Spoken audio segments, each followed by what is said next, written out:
લોકસભા ચૂંટણીમાં મતદાન પૂર્ણ થયા બાદ ઉમેદવારો ચૂંટણીનો થાક ઉતારવા હળવાશની પળો માણી રહ્યા છે। પ્રચાર પ્રસારની ભાગદોડને કારણે સતત વ્યસ્ત રહેતા ઉમેદવારો હવે મતદાન પ્રક્રિયા પૂર્ણ થતા હાશકારો અનુભવી રહ્યા છે। ત્યારે ઝી મીડિયાની ટીમે ભાવનગર બોટાદ લોકસભા બેઠકના ભાજપના ઉમેદવાર નિમુબેન બામણિયા સાથે વાતચીત કરી જાણવાનો પ્રયાસ કર્યો। નિમુબેન બામણિયાએ જણાવ્યું કે હું પણ એક કાર્યકર છું અને ભારતીય જનતા પાર્ટીનો કાર્યકર ક્યારેય થાકતો નથી। ચૂંટણીમાં કાર્યકર્તાઓથી લઈને સંગઠનના આગેવાનોએ ખૂબ મદદ કરી છે। પીએમ નરેન્દ્ર મોદીના નેતૃત્વમાં અનેક વિકાસના કાર્યો પણ થયા છે। કાર્યકર્તાઓના પરિશ્રમની પરાકાષ્ઠાના કારણે અપેક્ષાઓ કરતાં વધુ કામ થયું છે, જેનું શ્રેષ્ઠ પરિણામ પણ મળવાનું છે।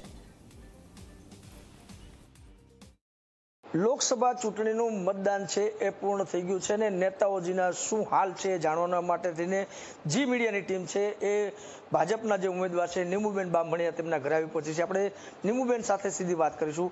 બેન, શું કહેશો, છેલ્લા 2-2.5 મહિનાથી જે રીતના પ્રચાર પ્રસારની જે કામગીરી થઈ રહી હતી, કેવો થાક અનુભવો છો? ભારતીય જનતા પાર્ટીનો કાર્યકર્તા ક્યારેય થાકતો નથી। હું પણ ભારતીય જનતા પાર્ટીનો કાર્યકર્તા છું અને અમારા કાર્યકર્તાઓએ ખૂબ મહેનત કરી છે, પદાધિકારીએ મહેનત કરી છે, અમારા સૌ તાલુકા પંચાયત જિલ્લા પંચાયતના સભ્યોએ મહેનત કરી છે, ધારાસભ્યો સાંસદે અને અમારા સૌ પદાધિકારીએ મહેનત કરી છે।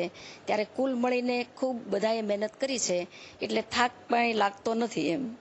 બેન, ખાસ કરીને જે રીતના મતદારો પાસે જવાનું હોય, સભાઓ હોય, રેલીઓ હોય, દોડધામ સતત રહેતી હોય છે, હવે કેવી હળવાશ અનુભવો છો? ચૂંટણી પૂરી થઈ છે એટલે સૌપ્રથમ તો મારા દીકરો જે 1.25 વર્ષનો છે એમને રમાડી અને એમની સાથે મેં મારો સમય પસાર કર્યો છે। ઘણા સમયથી પરિવાર સાથે પણ ટાઈમ પાસ નહોતો કર્યો, તો પરિવાર સાથે પણ થોડીક વાતોચીતો કરી અને સમય પસાર કર્યો છે। મારું રૂટીન જે કામ હોય છે એમાં પણ મેં મારો સમય થોડોક પસાર કર્યો છે। બેન, આપ વ્યવસાયિક શિક્ષક પણ છો, પરંતુ હાલ તો જે રીતના કહીએ તો વેકેશન ચાલી રહ્યા છે, બાળકો સાથે કનેક્ટિવિટી કેવી? શિક્ષકના નાતે મને ખૂબ ભણાવવું ગમે છે અને હું ભાવનગરના 2 વખત મેયર તરીકે પણ મેં જ્યારે કામ કર્યું ત્યારે પણ હું મારા ક્લાસની અંદર જઈ અને અડધી કલાક કે કલાક બાળકોની સાથે પસાર કરતી, એમને ભણાવતી અને અત્યારે પણ જ્યારે મને સમય મળશે ત્યારે ચોક્કસ હું મારા ક્લાસની અંદર જઈને બાળકોને ભણાવવા માટે અડધી કલાક જે પણ સમય મળશે એ હું બાળકોને ભણાવીશ અને મને ભણાવવું પણ ખૂબ ગમે છે। બેન, હવે મતદાન તો પૂર્ણ થયું છે, પરંતુ આગામી 4 તારીખે મતગણતરી છે થવાની છે। જીતની કેવી આશા છે, કેવો વિશ્વાસ છે?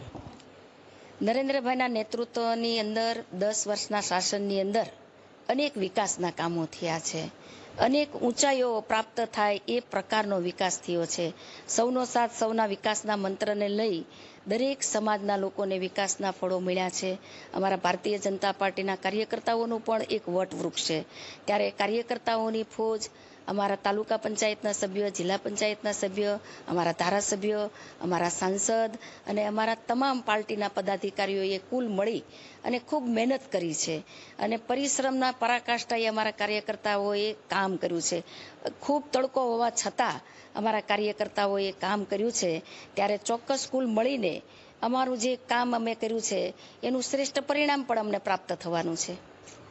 તો આ હતા નિમુબેન બામણિયા કે જેઓ જે મતદાન છે એની પ્રક્રિયા પૂર્ણ થયા બાદ તે પોતાનો જે સમય છે અમે પરિવાર સાથે, બાળકો સાથે વિતાવી રહ્યા છે અને આગામી 4 તારીખે જ્યારે મતગણતરી થવાની છે ત્યારે જંગી બહુમતીથી લીડથી જીતવાનો વિશ્વાસ નિમુબેને વ્યક્ત કર્યો છે।